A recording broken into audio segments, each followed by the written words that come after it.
Hi, good morning, ladies and gentlemen.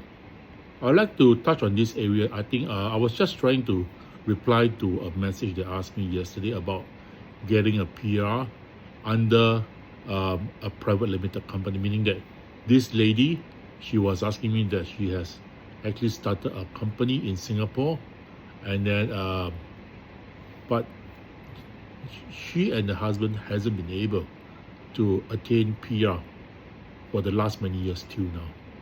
All right, let me give a point of view for this such situation.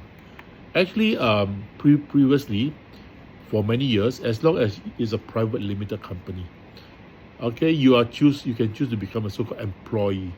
You just get your secretary to issue a letter of certification, and also at the same time 6 months of payslip.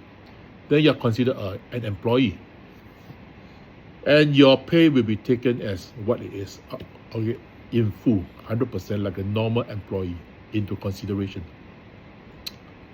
But most recently, after the change in the format, and also after a lot of foreigners came into Singapore under so-called self-employed private limited, they actually start a business, and they actually place themselves under employment by their own company.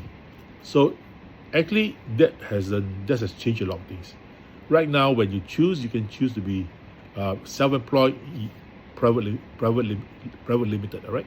So basically, right now, if the company, you're the shareholder, and you're considered you issue your own employment pass, then you're considered self-employed.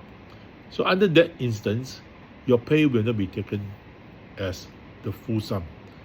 Will be taken like maybe 60 to 70% of what has been declared. So for example, you declare $10,000 a month, then it will most probably be taken at around 60 to 70% of what it is.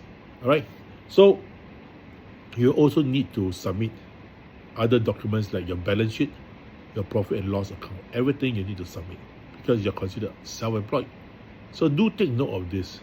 And it's not just about employing a few Singaporeans and you feel that you have done Singapore a great service. No, things don't work that way. If you seriously want to use wealth as a entry requirement, then definitely you need to go for the Global Investor Program, which is not going to be that simple. All right. So any other thing, you are just a small company, self-employed, and that actually is somehow worse off than being an employee of a employer who will pay you and the pay will be taken into full. All right.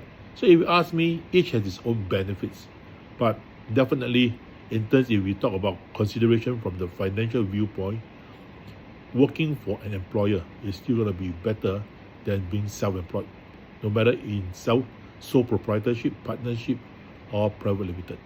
So do take note of that.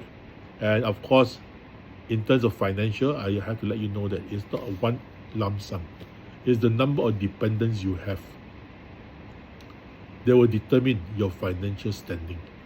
All right. So for example, it will say that you have you earn $10,000 a month, and you are a private limited, and then that's your own company. So for example, it's taken at 7,000. Then for example, you have 5 in a family, so definitely each per capita is less than 1,005. Then definitely you are considered poor. So do understand how this is a bit of the calculation which I share with my clients. All right, do take care, and of course, just to take note of, financials is not just the only point that ICA consider, although it's very important. ICA considers a variety of factors, from financial to education to a lot of things, all right, which of course they do not disclose. But we, in this line for many years, I've got to understand, and I've got to know which areas are more important. All right, so do take care. Have a great day. It's Friday. Have a great day ahead. Have a good weekend. Take care.